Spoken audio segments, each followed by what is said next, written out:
I'm Jeff Fritz with SoundStage.com, and I'm joined today by Charles van Oosterum. He is the founder and CEO of Kharma International, known to many as Kharma Loudspeakers. Charles, how are you today? I'm fine, Jeff. Thank you. Thank you. Well, thank you for joining me in the Netherlands. I think it's about 4 o'clock there, and Yep. it's still pretty early here in North Carolina, around 10. Really appreciate you joining me. I wanted to understand a little bit more about Kharma International. I think you guys have been around for, if I'm not mistaken, around 40 years now. And but I still think the brand is somewhat of a mystery to many, particularly in North America. And so I wanted to find out, could you give us just a brief history of Kharma International and how you began producing loudspeakers? Okay. Well, first of all, I started a company making loudspeakers, and at first the name was Oosterum Luidspreker Systems, and that is in 1982.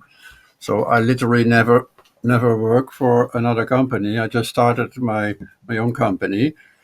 And the offspring of that is Kharma, because I made so many different speakers, and at the time of Kharma resurrection, there were some beautiful things that I said, well, this must be, a separate brand which only makes high end. And so the name Kharma was born, let's say, and registered. And from that point on, more serious with dedicated models, dedicated lines, and actually the very first line and high-end product that we made was the Exquisite, which I think by now is the longest in production high-end speaker, let's say, of substance that is still being produced in a nearly the same visual way. Let's say, of course, it's technically updated, but so yeah, it has been a passion since a boy of 14, 15 years old, making loudspeakers for some reason. And the passion is still there. Eh? Well, I was looking at your website, and it is clear that you have a lot of passion for what you do. And one evidence for that is the number of loudspeakers that Kharma makes. And looking at the website, the loudspeaker lines, it looks like they're divided into 3 separate series of speakers. And I wanted to talk a little bit about that and what separates and what makes each series distinct. And if you could tell us a little bit about, it looks like the entry-level models, which are hardly entry-level loudspeakers, but the lowest priced Kharma loudspeakers is the Elegance line. What can you tell us about the Elegance loudspeakers? First of all, you think we have a lot of different products, but actually when the first product was shipped to North America, our scope of different products was even much wider, which was not a wise decision, of course, because at that time I started with OLS products, about 24 different loudspeakers. Yeah, really. And then the first Kharma loudspeakers being the Exquisite and the Ceramic, which were also a line of speakers. But it was quickly clear that was really too much. And also that the focus on really high-end products was more interesting to fulfill the passion, let's say, than trying to make a number of, a quantity of speakers of a more moderate pricing. Also, the competition is more stiff, of course, there. So, yes, there are 3 lines. Basically, every product line has its own philosophy, but the philosophy, of course, is for all lines the same. Let's say on the top end, we have the very top end, we have the Viron line, where there are no limits. Simply the best we can make at this moment, regardless of price, and that's why the prices are also ridiculous high. Because there is we don't say, okay, but then it's too much. No, we make what is possible within a certain restriction, of course, because it is a product to place in a home. So it has to look nice, it has to be built in a certain quality and finish, everything must, of course, be accordingly, and it's not a product for let's say for in a studio. You could use it in the studio, but it's not designed for that. It's designed for the ultimate high-end luxury in-house. So the Exquisite line is actually used to be that, used to be the non plus ultra. Right now it is, let's say,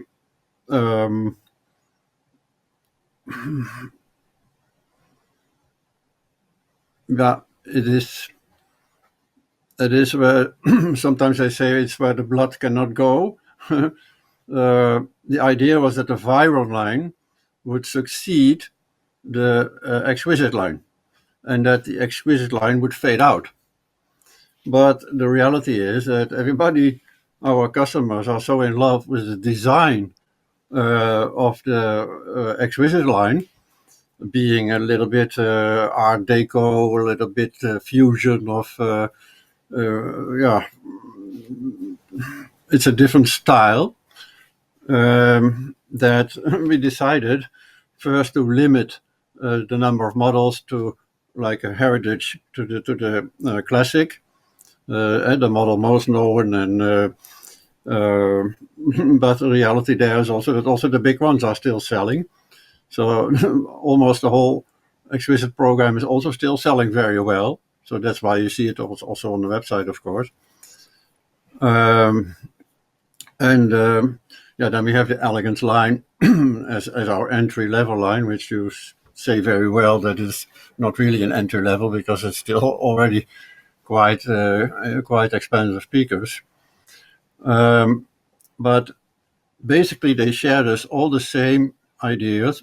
For instance, all the three lines have internal wiring, which is pure silver, only the level of purity of the silver and which other conductors are involved and mechanically how the wires are built up, that changes when the level goes up.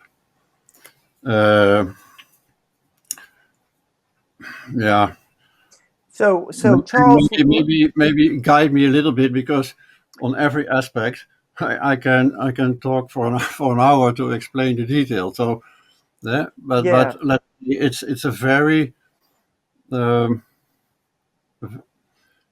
every line, of course, is built from small to big. Has to do with how big is your room, what do you want with the sound. So there is a build up from there. You have a small Elegance, you have a small, relatively small Exquisite, and you also have a small Viron, but the prices differ. But basically, they have the same frequency range. It's only about each higher level has a higher capability of the resolution of small signals. All the things that we want in the speaker is given more attention. So Charles, let me ask you this. I do know that I saw a press release recently. You have recently updated the Exquisite line. I believe it's the MIDI Grand product, which is one of the larger floor standers in that series. Can you tell me a little bit about the update to that particular model, since that's one of your newest? Yeah. Well, basically, we are updating the whole Exquisite line because of the continued sales and success. That it was not really our plan, but it just went that way. So, and it was the MIDI Grand was not the first that we did an update. It was actually the MIDI. But we do the same. That means that the stand is being completely redesigned, because it's always an important part of the loudspeaker. It contributes to the spatial qualities of the SoundStage. So I consider the stand a very important part of the loudspeaker. The internal wiring has been set to a next level. It means that we have the very pure silver, but there are treatments to the silver. But also we have now, adjacent to the silver, there are carbon nanofibers, which make for even better subtle reproduction of the very small signals, the ones that you don't hear, but you hear the space. So basically the diamond driver is still the same. The drivers, the 11-inch drivers, they have been updated a little bit, but that is not really a sonic improvement, but is a power improvement. So the power handling is a little bit better. What more? So the Exquisite line being the middle series in your loudspeaker line, I wanna talk a little bit about the Elegance models Mm-hmm. before we go, because that's the most accessible product Yeah, line. You know, in the high end circles, I'm seeing those speakers more and more in North America. You know, you yeah. seem to have a pretty good customer base here. And what can you tell us when someone goes out and they audition and they eventually purchase an Elegance loudspeaker? What makes the Elegance speakers special? What's really cool about them? Yeah. First of all, the Elegance loudspeakers, they are, let's say, the successor of the ceramic line. And the ceramic line was in North America also very successful from the beginning. We sold a lot of C3.2, it was at that moment the name, which would now be the single 7, the S7. Yeah, I still find, because now this line, the model, the shape, is already also in production more than 20 years, which is long for any product. Is long. And when we shifted from ceramic line to elegance line, we really, means I and some designers, but basically it's my design. Um, to how can we make it more beautiful? How can we improve without losing the function? Because there is a real function to the curved baffles that you see. That is something that comes from the very beginning. A lot of study of acoustics, that the shape of, you know what I mean, huh? The Right. curved shape of the baffle has the proven the least interaction with the sound wave that is offspring from a surface like that. So let's say a surface with sharp edges like this will always have second offsprings on the corners. You can follow. When this Yes. curve is a second, is a polygon of the second degree, then there is almost zero offspring, second offspring. And that's important because the second offspring would give the ear an indication, there is sound coming from there. But that's not the original anymore. That's already a reflection.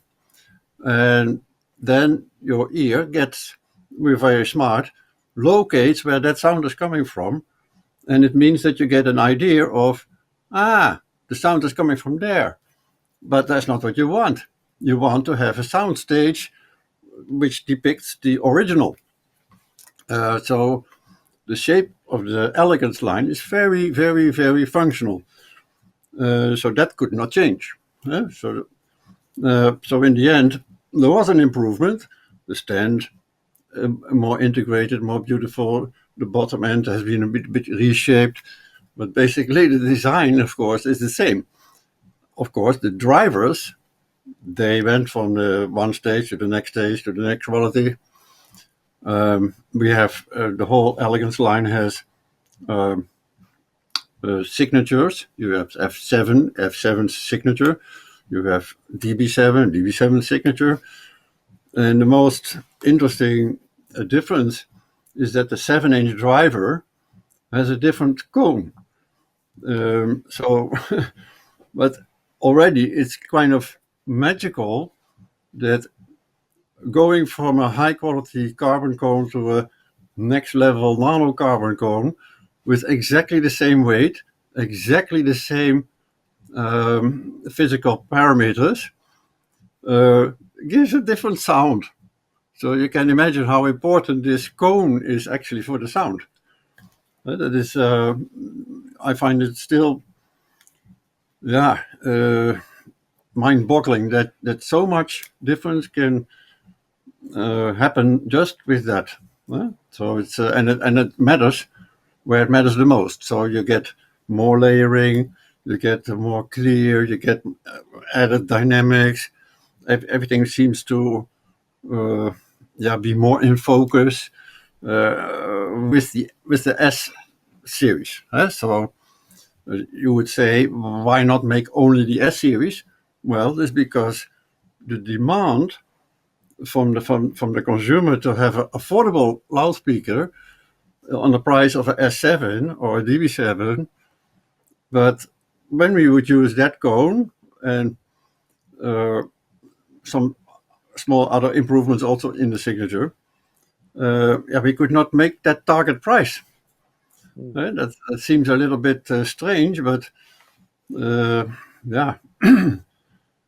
So Right now, the Elegance speakers, I just want everyone to know that's listening or viewing today, we are going to have on SoundStageUltra.com, probably sometime first of the year or the latter part of this year, a review of an Elegance S model, and more information will be coming out on the SoundStage network about that. But Charles, the last question that I have for you, and I really appreciate the overview of your loudspeaker lines. It really makes a lot of sense the way that you explain it. What can we expect from Kharma over the next year or two? What's coming from you guys? I know you probably don't want to release too much information on new models, but what can we expect generally yeah. from Kharma? Well, I'm very excited about what is possible with the driver technology itself. Let's say the core principle of the whole loudspeaker.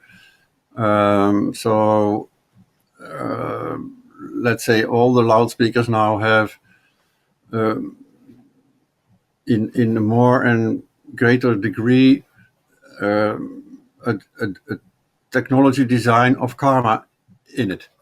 Okay. In the Viron already, let's say the whole drivers are designed by Kharma in every respect. Means the basket, the voice coil, the cone, the surround, everything. But most importantly, the magnet motor is incredibly important for a driver. It makes sense also. But during those research and investigations, I have come across so many unbelievable differences. What is possible with sound purely by perfecting the magnet motor and perfecting the cone or perfecting the suspensions. It makes all the difference. It's incredible. So you can really expect a significant, I find it most significant even, increase in liveliness, in the capability of reproducing sound, what we say on the website, beyond imagination. Because what I can do here now, let's say with the latest prototype designs that we are making now ready for production, is incredible. It's just incredible. Even my own engineers here, they cannot believe what they hear. So it's, yeah, and I'm talking about a level which in principle exceeds the level of the current Viron series even. So it will take time to put it into, let's say our current lines, but for sure that will happen. For sure it will happen. Well, And, that is super exciting. The yeah, research and development yeah, that you're doing at Kharma, that's fantastic. That you're yeah, moving the driver technology forward. And yeah. well, Charles, listen, I really do appreciate your time today and a virtual tour of the Kharma loudspeaker lines. And we want to write more about and explain more to the consumer just what Kharma International offers in terms of loudspeakers, and maybe sometime in the coming months we'll have to do a another interview on the electronics, because I know that Yeah. Kharma makes Yeah. electronics. We'll have to I save would, that for I would another love to day. walk around, and show you things. That would be fun, but we also have to. Maybe we can do that, but I have to think a little bit of not show everything then, because my nature is like, okay, here it is. Then yeah, I've paid my bills for that also. Well, Charles, thank you so much again for your time today, and we'll be talking to you soon. Okay, thank you, Jeff. Bye bye. Bye-bye.